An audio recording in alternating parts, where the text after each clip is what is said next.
Programang ito ay hatid sa inyo ng Air 21. Sagot ko, padala mo!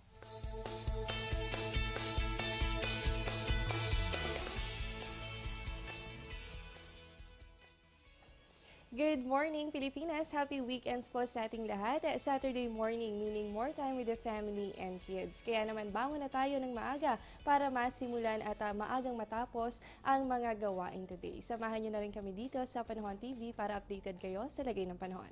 Sa mga online, sabay rin kaming napapanood via live streaming sa www.ptv.ph. Live mula sa Pag-asa Weather and Flood Forecasting Center. Ako po ang inyong mga kasama, ang inyong weather body, Jessie Basco. Mga kababayan, konting tulog na lamang po dahil 4 days na lang ay darating na sa bansa si Pope Francis.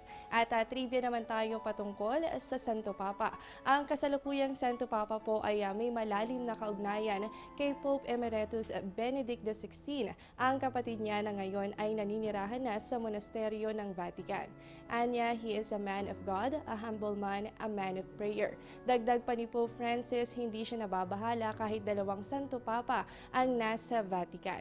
Itinuturing niya bilang lolo si Pope Emeritus Benedict XVI dahil ayon sa kanya kapag ang isang tahanan ay may nakatatanda gaya ng lolo, ito po ay binibigyan ng respeto, pagmamahal at pinakikinggan. Sa katunayan, sinuportahan pa ng Santo Papa ang mga nakaraang reforma ng naunang Papa gaya na lamang nagpagsasagawa ng traditional Latin Mass.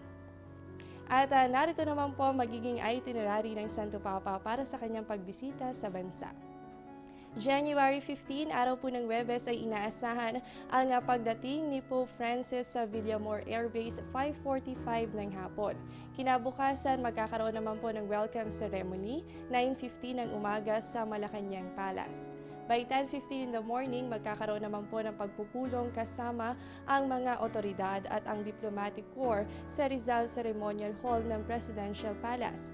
On Friday, January 16, magdaraos naman po ng Holy Mass kasama ang mga bishops and priests. Ganon din po ang ilan pang religious leaders. 11:15 ng umaga sa Cathedral Basilica of the Immaculate Conception in Manila. Pagsapit naman po ng 5:30 ng hapon ay magkakaroon po ng meeting with the families at the Mall of Asia Arena. January 17, 8:50 ng umaga ang departure ng Santo Papa patungong Tacloban at inaasahan na by 9:30 a.m. ang arrival nito. Alas 10 po ng umaga gaganapin naman ang Holy Mass malapit sa Tacloban International Airport. 12:45 ng hapon ay magkakaroon po ng pagsasalo kasama ang ilan sa Yolanda survivors na gagawin po yan sa Archbishop's Residence in Palo. January 17, araw pa rin po yun ng Sabado, magdaraos naman ng blessing para sa Pope Francis Center for the Poor, alas 3 yan ng hapon. At 3:30 naman ng hapon ang meeting with the priests and other religious leaders, seminarians and survivors sa Cathedral of Palo. Alas 5 naman po ng hapon ang departure patungong Manila at inaasahan na by 6:15 ang arrival nito sa Villamor Air Base in Manila. On January 18, that's Sunday, 9:45 ng umaga ay magkakaroon po muli ng meeting ang Papa kasama ang mga religious leaders ng Pilipinas sa University of Santo Tomas. 10:30 a.m. naman po ang meeting with the youth at the sports field of UST. Magsasagawa naman ng misa alas 3:30 ng hapon sa Rizal Park in Manila. At sa araw ng Lunes, January 19, 9:45 ng umaga ang leave-taking ceremony sa Presidential Pavilion ng Villamor Air Base. Nasa itinerary rin na alas 10 ng umaga ang departure nito patungong Rome at inaasahan po na by 5:40 ng hapon ay nakalapag na ng eroplano o yung eroplano ng Santo Papa sa Rome. At kaugnay pa rin po sa papal visit ayon sa Malacanang, special non-working day na po ang January 15, 16, and 19. Announcement naman po mula sa Department of Foreign Affairs from January 15 to 19, sarado po muna ang opisina nito sa Macapagal Boulevard at ang lahat ng satellite offices nito sa National Capital Region. Kaugnay pa rin po ito sa nalalapit na pagbisita ng Santo Papa. Advisory naman po mula sa Civil Aviation Authority of the Philippines o CAAP. Sa pagbisita naman ng Santo Papa sa Tacloban on January 17, wala munang pahihintulutan na mag-landing and take off sa NAIA runways from 7:45 a.m. to 8:45 a.m. at from 5:45 p.m. to 6:45 p.m.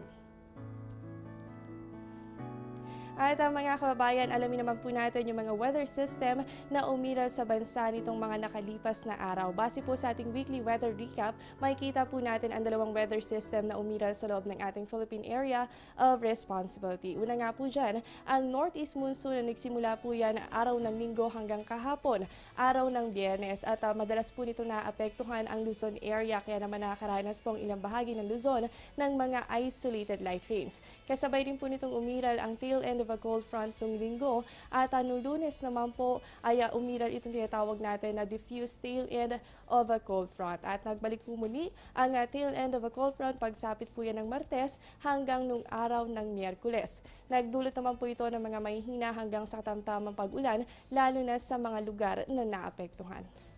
At mga kababayan, alamin naman po natin kung anong oras nga ba sisikat ang araw. Ang sunrise po natin, yan ay 6:24 ng umaga at ang sunset naman po natin 5:43 ng hapon.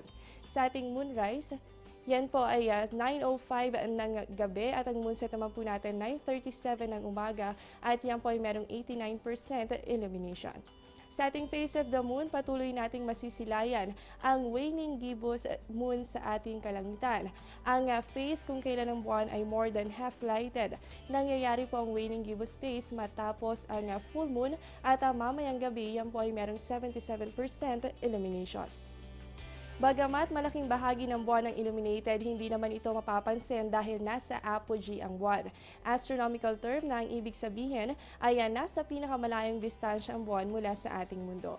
Kaya naman asahan din po ang mahina nitong gravitational pull o yung mahinang gravitational pull ng buwan. At narito naman po ang tidal prediction along Manila Bay courtesy of NAMRIA. Ang high tide po natin 12:25 ng umaga at yan po ay nasa 0.92 meters habang ang low tide po natin 8:09 ng umaga at yan po ay nasa negative 0.03 meters. Magbabalik pa po ang Panahon TV matapos ang ilang paalala.